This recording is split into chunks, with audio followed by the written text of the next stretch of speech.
It begins. Barnier threatens UK penalty for pesticide, despite being used in 11 EU states.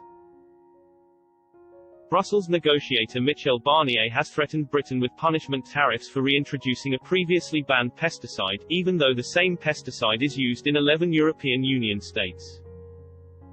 The Frenchman insisted Britain risks losing its zero tariff and zero quota trade with the bloc if it slips too far below European standards. He singled out the government's authorization of a pesticide, which is banned by the EU, for use by sugar beet farmers in England. Despite Brussels' 2018 ban on most neonicotinoids for use on outdoor crops, 11 European capitals continue to allow their use on an emergency basis. The bee-killing pesticide is widely used in Belgium, Romania, Denmark and Poland, according to a recent analysis.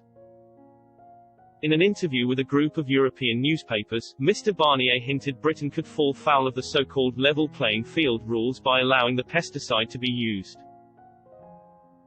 The Brussels diplomat said, "One ought to be careful, otherwise there will be consequences in terms of going on exporting without tariff, without quota to our market." The government's decision to sanction emergency use of the pesticide, because of the threat posed to the sugar beet crop by virus yellow's disease, has yet to prompt an official reaction in Brussels. Mr. Barnier added, "Pesticides concern public health, the health of farmers, farm workers and consumers. Depending on where you set the threshold in that area, it can also have an impact on competition and competitiveness." Under the UK-EU agreement, Britain is free to set its own laws and regulations while retaining tariff-free and quota-free trade of goods across the Channel. But either side has the right to impose tariffs on the other if its companies are facing an unfair competitive advantage by significant changes to the rules.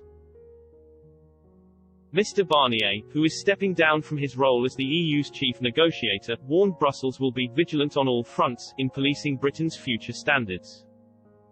Responding to claims of disruptions for cross-channel trade, the Frenchman insisted it was here to stay as Brexit must have consequences.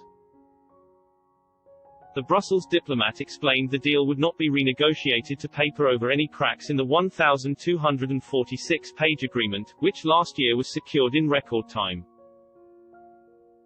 "There are mechanical, obvious, inevitable consequences when you leave the single market, and that's what the British wish to do," he said.